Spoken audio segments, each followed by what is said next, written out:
With the colour areas darkened, it's now time to add those darker details. This stage is really meditative and will take a while, but I always find it a relaxing thing to do. Hi, I'm Anna Mason. Welcome to this episode of Nature Studio TV, the place to be to create a nature-connected creative life. In this mini class, I'll demo how I built up regular watercolour paint to create this metallic, shiny looking beetle, Plagiosterna anea, which is a leaf-eating beetle from Europe. I began by making an accurate drawing in my sketchbook.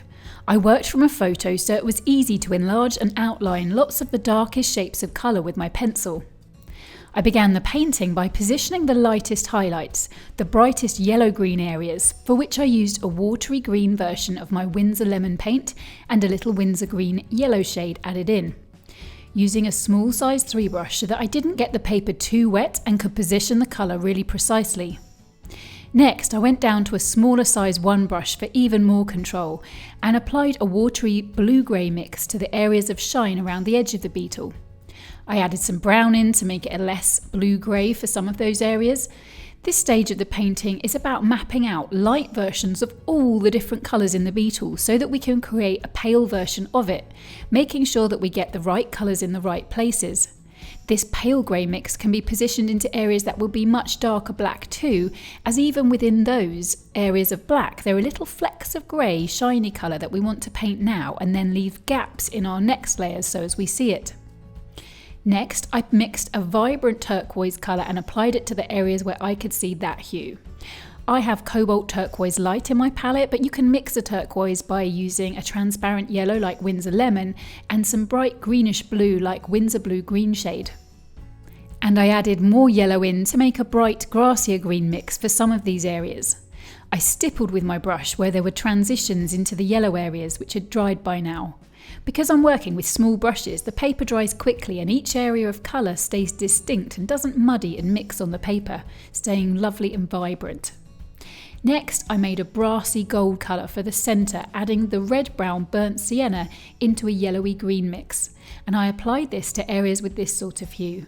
Again, keeping this mix watery, I work this into the area that will be the black spot so that I can leave little gaps through to this colour within the black areas and create that stippled and kind of dotted shine effect there. Next, I added in some browns to the areas where I could see that hue and then made a watery version of black paint to add into the areas that were mainly black.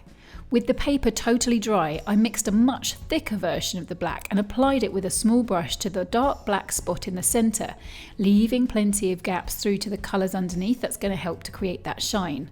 I did it in 2 layers. Yes, that's time consuming, but it's also relaxing and fun to slow down and go with it. Next, I painted the thickest black mix into all the other black areas. Now with that dry, I added a watery mix with a tiny brush over the antennae and into the legs, as I could now see that the lightest tones I'd painted there were too light.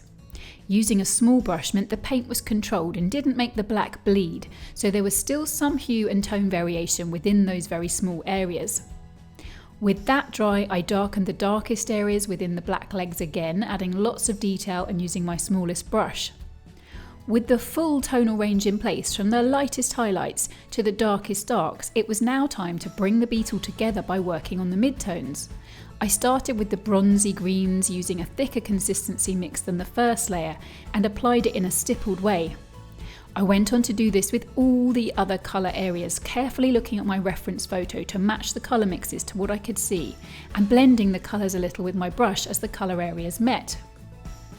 With that layer dry, I applied another layer with all the different colour areas again to darken them some more. By doing it in 2 layers, I've been able to build in texture and shine by leaving small gaps through to the layer underneath in different places. At this stage, I'm looking at my reference photo and trying to stay zoomed out to the level of the whole beetle and capturing the broader shapes of colour. There are going to need to be lots of darker details added over the top of these colour areas with black and grey paint, and I'm looking forward to adding those. But once they're in place, it's going to be harder to darken the colours sitting behind them without that black paint bleeding in. And there are lots of small shapes of these brighter colours, all close to each other and close to the dark black colours that need to come in. So I want to get the colours as dark as I think they need to be before going in with the black paint. With the colour areas darkened, it's now time to add those darker details.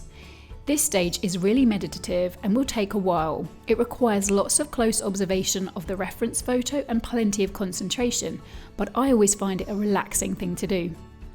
Inevitably, a few areas of colour did then need to be darkened up, and because of the way that tone appears relative to the tones around it, I now darkened up some of the black areas some more too. Then I made some more adjustments to darken some colours and refine the edges a little with my smallest brush, and the Beetle was finished. A full-length video class of this Beetle is available now with Nature Studio membership. If you've enjoyed this mini class, please subscribe to Nature Studio TV, then pop over to naturestudio.com where you can sign up for a free class and find a whole heap of resources to help you capture the beauty of nature on your paper. Thanks so much for watching, and I'll see you soon. I'm really happy with it.